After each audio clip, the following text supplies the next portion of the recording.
Graça e paz, queridos irmãos, aqui quem fala é o Lucas e sejam muito bem-vindos ao meu canal. E hoje faremos mais uma análise apologética e vamos também trazer aqui alguns pontos que precisamos estar observando.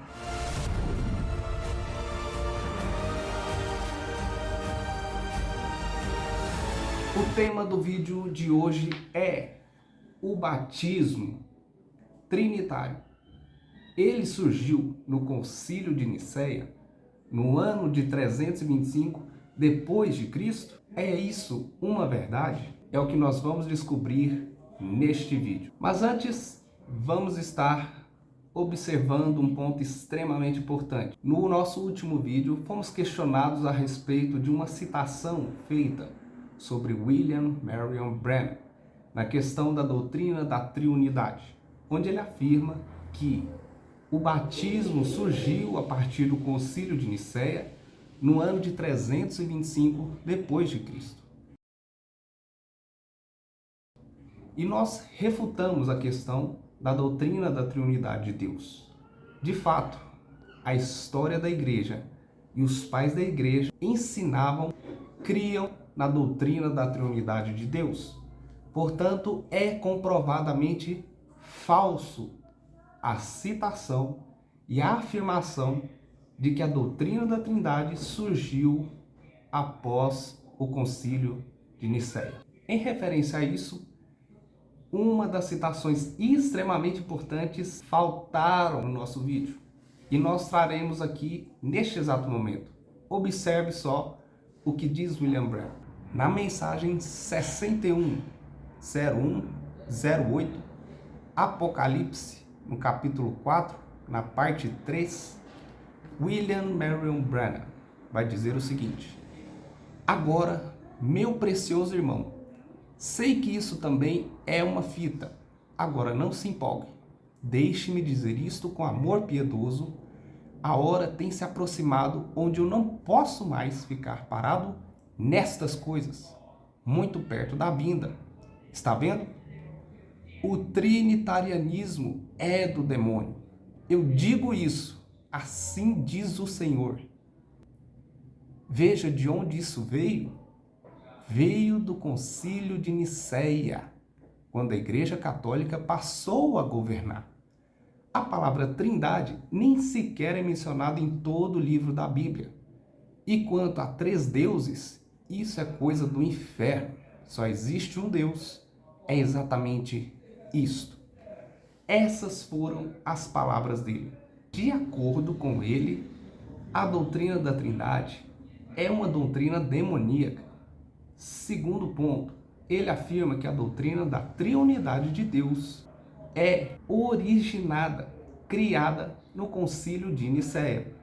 Portanto, ainda que alguns tentem escapar deste fato, a verdade é que William Branham afirmou com todas as palavras de que a doutrina da Trindade surgiu no Concílio de Nicéia. Então, embora alguns tentem ignorar este fato, está aqui refutado a ideia de que a doutrina da Trindade surgiu no Concílio de Nicéia. Agora, hoje vejamos a respeito do batismo. Será que a doutrina da Trindade de Deus surgiu também no Concílio de Nicéia? Vejamos o que diz a mensagem de número 59, 0628 e no parágrafo 159, perguntas e respostas, que também não foi traduzida para o português. E diz assim: e você passa isso pela Bíblia em qualquer lugar que você queira, e você descobrirá que é um batismo falso.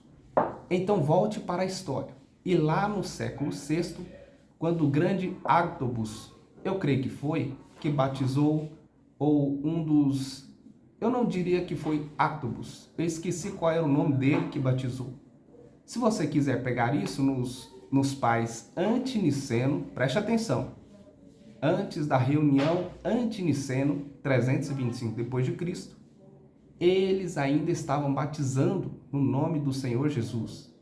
E quando a Igreja Católica chegou ao poder, eles pegaram o nome do Pai, Filho e Espírito Santo. Nunca desde então alguém foi batizado em nome do Pai, do Filho e do Espírito Santo.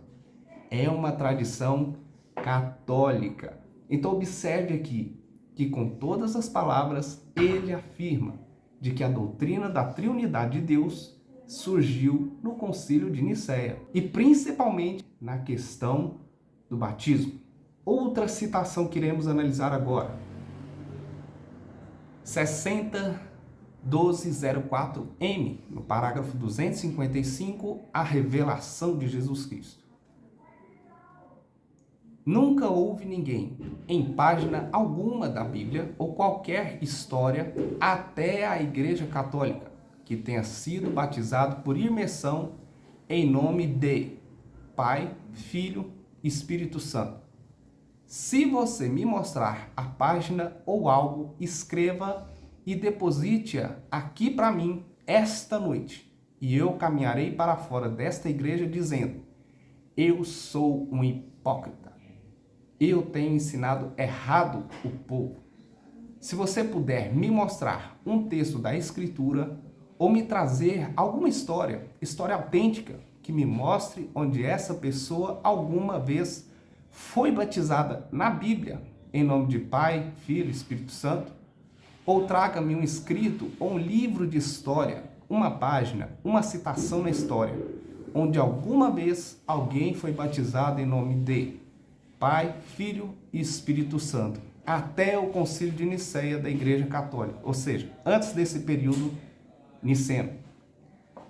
Venha, traga-me isto. Eu fixarei uma placa nas minhas costas e caminharei por Jeffersonville, e você atrás com uma buzina soprando. Eu colocarei ali um falso profeta desencaminhando o povo. Observe só que palavras, a que posição ele se coloca nessa história. Agora faremos uma análise da história da igreja. Será que de fato, em toda a história da igreja, nenhuma única pessoa foi batizada em nome do Pai, do Filho e do Espírito Santo, como manda Jesus em Mateus 28:19, antes do Concílio de Nicéia, no ano de 325 depois de Cristo? Será essa uma verdade? De acordo com o Didaquê, por volta do ano 100 depois de Cristo, ou seja, no primeiro século da igreja, é um dos primeiros textos cristãos não canônicos que mencionam o batismo em nome do Pai, do Filho e do Espírito Santo. Observe agora o que diz o Didaquê. Com relação ao batismo, batizai assim. Depois de terem dito todas essas coisas, batizai em nome do Pai e do Filho e do Espírito Santo, em água corrente viva. Isso é o Didaquê 7:1. Agora observe no grego original.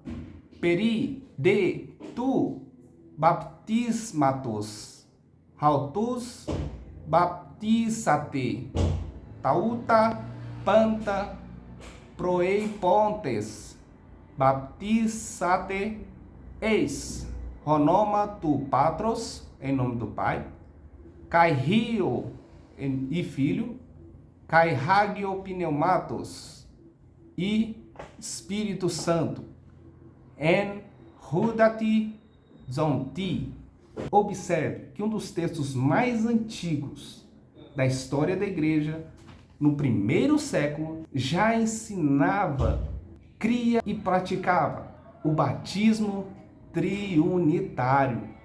Agora vejamos Justino Mártir, por volta de 100 a 165 depois de Cristo. E em sua primeira apologia, no capítulo 61, Justino vai dizer o seguinte: e possamos obter na água a remissão dos pecados anteriormente cometidos. É pronunciado sobre aquele que escolhe nascer de novo e se arrependeu de seus pecados. O nome de Deus Pai e Senhor do Universo, aquele que leva à pia a pessoa que deve ser lavada, chamando-a somente por este nome, pois ninguém pode pronunciar o nome do Deus inefável. E se alguém ousa dizer que há um nome ele delira com uma loucura desesperada. E esta lavagem é chamada iluminação, porque aqueles que aprendem essas coisas são iluminados em seus entendimentos. E em nome de Jesus Cristo, que foi crucificado sob Pôncio Pilatos, e em nome do Espírito Santo, que pelos profetas predisse todas as coisas a respeito de Jesus, aquele que é iluminado é lavado. Observe, Justino Mártir, um dos mais importantes apologistas, defensores da fé cristã. O que significa apologista? Apologista surge da mesma palavra grega, apologia, presente também em 1 de Pedro, no capítulo 3, versículo 15, onde Pedro instrui não a um grupo de apóstolos, mas a todos os discípulos de Jesus Cristo, a toda a igreja, em que nós devemos estar prontos e preparados para responder à razão da nossa fé. A palavra responder, que é a palavra apologia do grego, é a palavra responsável por definir a ordem de Deus, em que a igreja deve estar preparada para defender a fé cristã. Portanto, Justino Mártir, um dos primeiros apologistas da era cristã, é um defensor da doutrina da triunidade de Deus. E não só isso, como ele ensinava e praticava e batizava as pessoas em nome do Pai, em nome do Filho e em nome do Espírito Santo. Portanto, temos aqui dois documentos históricos extremamente importantes que já destroem essa falácia enganosa e mentirosa. Mas não ficamos só por aqui. Observe também Tertuliano de Cartago, no século 160 a 220 depois de Cristo. Ele vai dizer o seguinte: pois a lei do batismo foi imposta e a fórmula prescrita. Ide, diz ele, ensinai as nações, batizando-as em nome do Pai, e do Filho e do Espírito Santo. Isso está no Sobre o Batismo, capítulo 13. Agora observe no original latim. Lex ergo baptismi lata est, et formula prescripta, euntes ergo docete, omnes gentes, baptizantes eos in nomine Patris et Filii et Spiritus Sancti. Mais uma prova, agora, do segundo século da história da igreja, em que mais um pai da igreja apoia o batismo triunitário. E agora mais um pai da igreja extremamente importante de ser mencionado, Irineu de Lyon, no ano 130 a 202 depois de Cristo. Como a citação original no grego não sobreviveu aos nossos dias, temos a tradução do original grego em latim.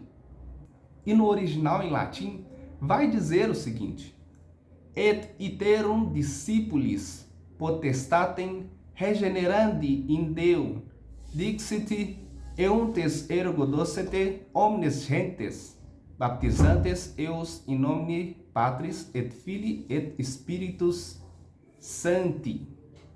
E a tradução em português diz o seguinte: e dando outra vez aos discípulos o poder de regeneração para Deus, disse-lhes: ide, fazei discípulos de todas as nações, batizando-os em nome do Pai, e do Filho e do Espírito Santo.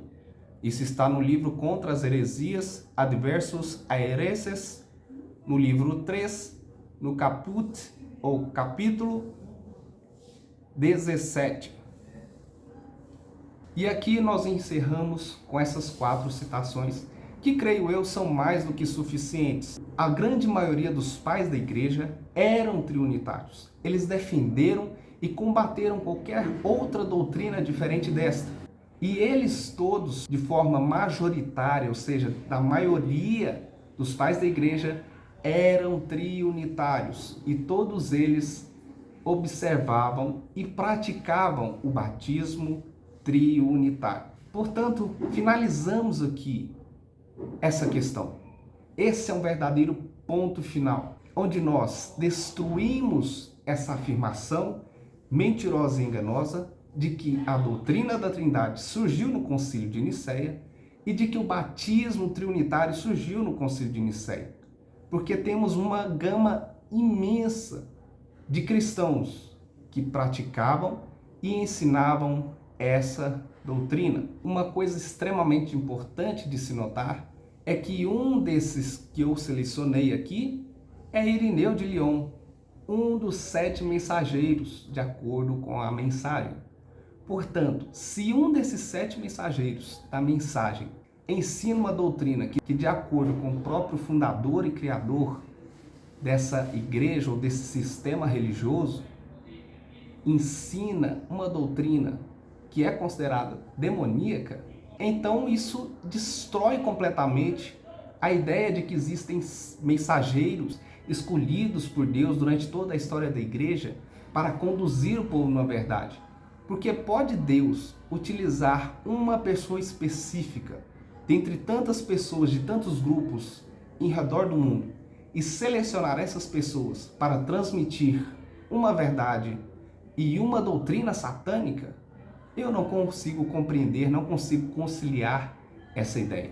Quero agradecer agora cada um de vocês que estiveram aqui presentes, fazendo parte deste estudo maravilhoso, onde a verdade de Deus é revelada e ela é capaz de ser examinada e está sujeita ao escrutínio de qualquer um que estude, que tema a Deus sobre todas as coisas. Porque as palavras dos homens enganam, mas as palavras de Deus são verdade. Que a paz de Deus, que excede todo entendimento, guarde o seu coração. Que Deus o abençoe e até o próximo vídeo.